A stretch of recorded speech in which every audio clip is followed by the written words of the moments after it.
Boa noite. Gente, eu sou dessas, mas bem dessas, que ilustraria perfeitamente qualquer matéria de jornal que comece com a frase: brasileira largou tudo para viajar o mundo sozinha. Quanta gente tem largado ultimamente tudo para viajar o mundo, né? Mas eu percebi que nessa frase tem uma palavra que ainda incomoda: sozinha. É como se fosse uma incógnita quando as pessoas olham para mim. Então eu estou aqui para explicar para vocês porque 2 anos recentes da minha vida foram viajando o mundo sozinha, por 40 países, 5 continentes. Quando eu tinha 35 anos de idade, eu já tinha 20 anos de carteira assinada. E aí eu comecei a achar que eu já tinha passado muito tempo entre 4 paredes. E quando eu resolvi me dar a oportunidade de viajar o mundo, eu achei que a melhor forma de fazer aquilo era sozinha. Porque o meu objetivo maior era viver os meus sonhos, não os sonhos que tinham sonhado para mim.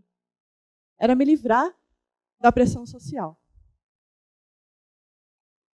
Por trás dessa mulher que ainda se veste de bancária, tem uma mochileira. Mas tem muito mais que isso. Teve coisas que só na viagem eu descobri que eram. Quando eu coloquei essa mochila nas costas, que vocês estão vendo como uma mochila, eu via como a capa da Mulher Maravilha. Foi assim que eu me senti. Assim que eu assistia na TV quando era pequena. E isso foi o que me levou mais próximo ao meu sonho de criança. Viajar o mundo, sem destinos e sem planos. Então, eu vou pedir para vocês, eu vou dedicar a vocês alguns segundos desse TEDx e vou pedir para vocês fecharem os olhos. Fiquem tranquilos que eu não estudei hipnose na minha viagem.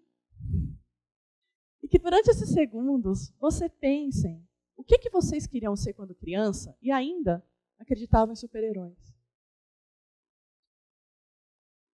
Estava conversando com a minha mãe ontem e ela me falou o seguinte: que quando eu tinha 3 aninhos, eu arrancava todas as roupas do armário, enfiava numa mala e saía arrastando aquela mala pela casa inteira dizendo que eu ia viajar. Quando eu tinha 4 anos, ela não aguentava mais botar as roupas de volta no armário. E não tinha mais o que fazer. Não adiantava nem esconder as malas. Aí ela pegou uma passagem que a minha irmã tinha voltado de São Paulo, minha irmã mais velha, e falou assim: toma, Gil, você já pode ir para São Paulo sozinha. Eu morava na Praia Grande. No auge da minha maturidade, com 4 anos de idade, eu sentei no chão, entrei em desespero e comecei a chorar. E resolvi adiar aquele plano por mais alguns anos. Aquilo que era para ser uma brincadeira de criança, hoje eu acho que era um chamado. Dizem que quando a gente vem para a Terra, a gente tem muito mais claro o que nós viemos fazer aqui. Quando a gente é criança. Depois que a gente é adulto, a gente acaba se esquecendo e se afasta do nosso propósito. Hoje, eu acredito muito nisso. E o que leva? Bem, na verdade, deixa eu já contar aí algumas outras coisinhas para vocês do que eu me permiti nessa viagem. Nessa viagem, eu fui voluntária em hostel, eu fui voluntária em ONG, com 1,78 m, totalmente desengonçada, eu dancei num filme de Bollywood na Índia. Não vou falar o nome do filme. Eu fui católica no Caminho de Santiago. Eu fui budista em templos remotos. Eu fui hindu em ashrams pelo mundo inteiro. Mas mais do que isso, eu aprendi que ganhar asas não significa perder as raízes. Mas o que leva uma pessoa a largar tudo e viajar ao mundo? Ganhar na Mega Sena? Não foi meu caso. Inclusive, eu vendi muita coisa para tornar esse sonho realidade.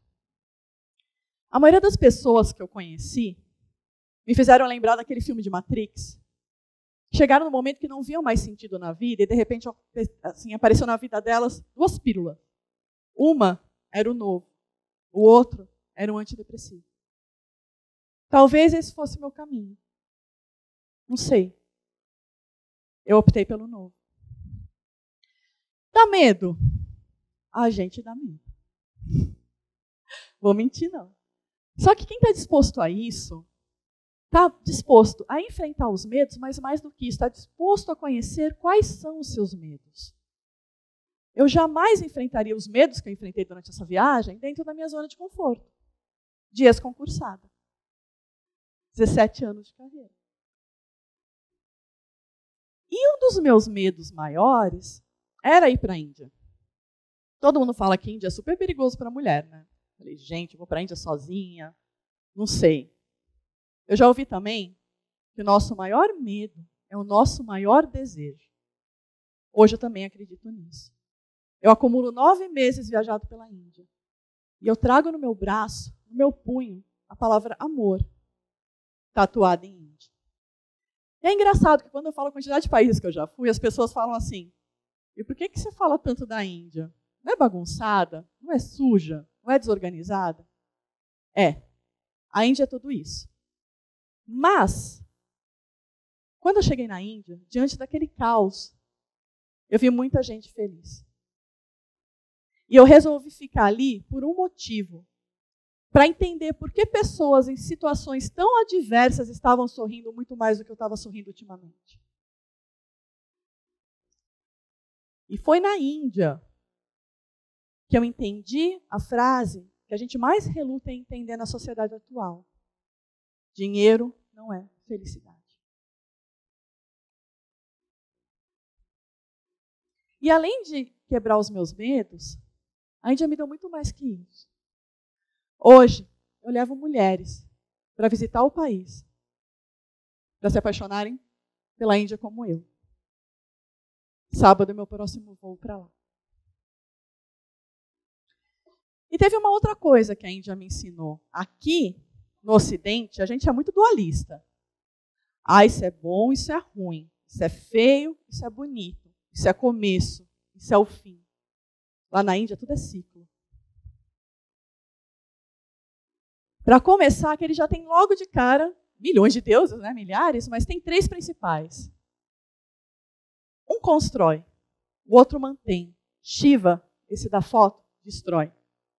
Quando eu cheguei em Varanasi, cidade de Shiva, e eu vi aquele burburinho, eu falava, essa galera é masoquista. Como que a cidade mais sagrada da Índia é a cidade do Deus que destrói? Peguei minha florzinha, fui lá, sentei na beira do Ganges e fiquei olhando tudo aquilo, tentando entender. Até que um hindu me explicou. É Shiva que dá lugar ao novo. Para algo novo vir na sua vida, algo tem que ser retirado.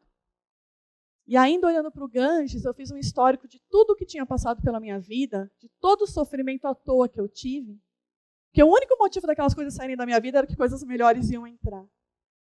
E na margem do Ganges, eu quebrei um ciclo de sofrimento.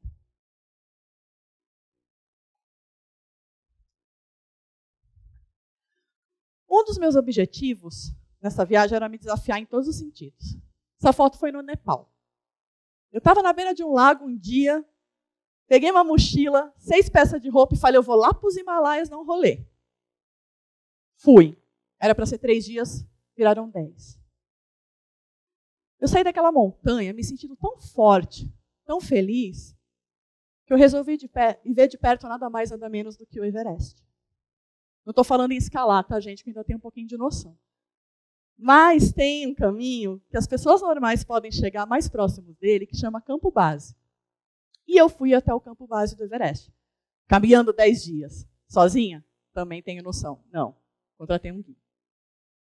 E foi incrível que quando eu olhei para aquela montanha, aí é o Campo Base, o guia me falou assim, sabia que Everest é um nome novo dado em homenagem a um homem? Falei, não. Ele falou, sabe como a gente chama ela aqui? E falou uma palavra impronunciável. Falei, tá, e o que isso significa? Deusa Mãe das Montanhas. Eu comecei a tremer, eu comecei a chorar.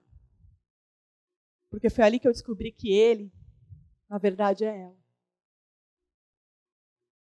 E foi em frente àquela deusa, a deusa Mãe das Montanhas, que eu pedi força para nunca mais desistir do meu sonho pelo simples fato de ser mulher. Apesar das inúmeras vezes que eu escutei, não vai sozinha, o mundo é perigoso para você. E aquela montanha me deu mais que isso. Me deu a oportunidade de ajudar mulheres a descobrirem o mundo. E foi impossível não lembrar também naquele momento de toda a minha trajetória de viagem.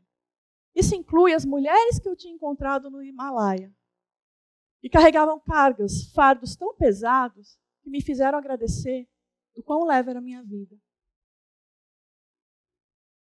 Eu lembrei também de outras mulheres que cruzaram o meu caminho.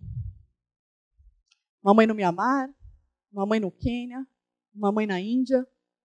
Em comum, o pedido de esmola, filhos no colo, sorriso no rosto.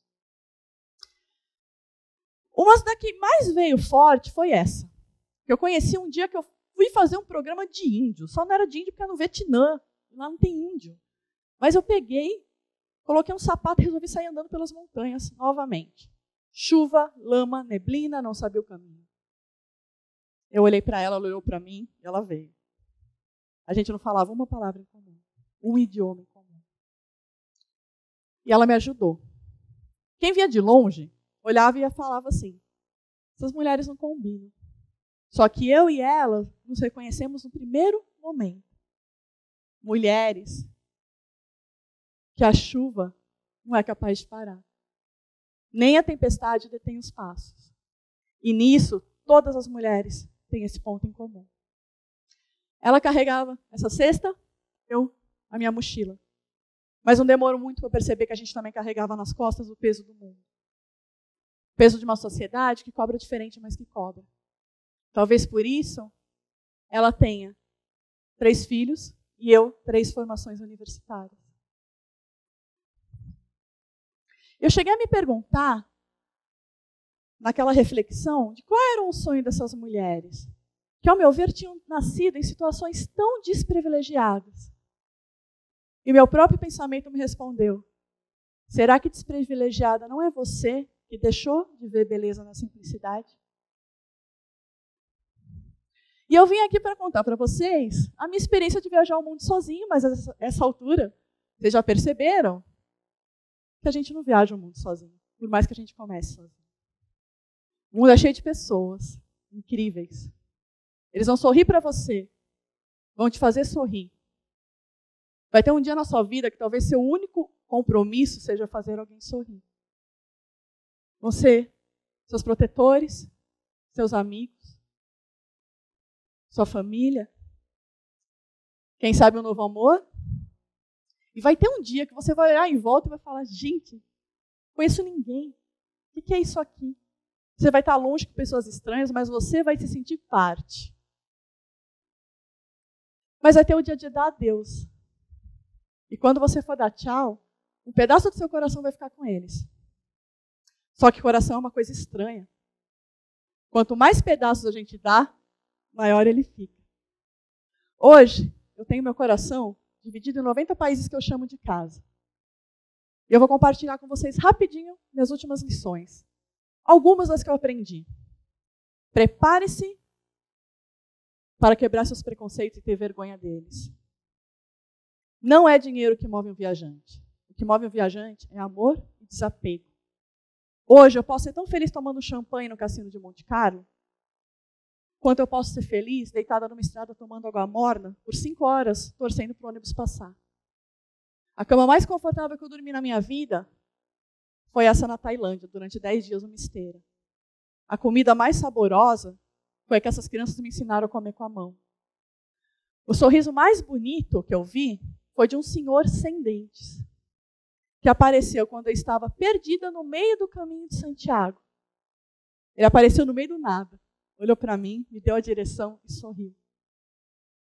E foi o sorriso mais bonito, porque desde então, eu nunca mais duvidei que anjos existem. O mundo é lindo. Ele vai te mostrar tudo que está lá fora. Mas mais do que isso, ele pode mostrar o que está dentro de você. Eu costumo dizer que tem medo da morte quem tem pendências com a vida. Eu não tenho mais medo dela. E é por isso, amigos, que eu falo para vocês se permitirem. Vocês não precisam ir tão longe, nem levar tanto tempo. Mas vocês precisam um dia que seja esquecer do passado e não pensar no futuro. Essa experiência me trouxe hoje ao palco do TEDx. Mas antes, me levou para dentro de mim, onde eu tive a certeza de que aquele tudo da frase inicial não era nada perto do que eu vivi. E é por isso que hoje a minha frase preferida é de um viajante, uma adaptação que um viajante me contou pelas estradas da vida. Viajar muda pessoas. Pessoas mudam o mundo. Namastê.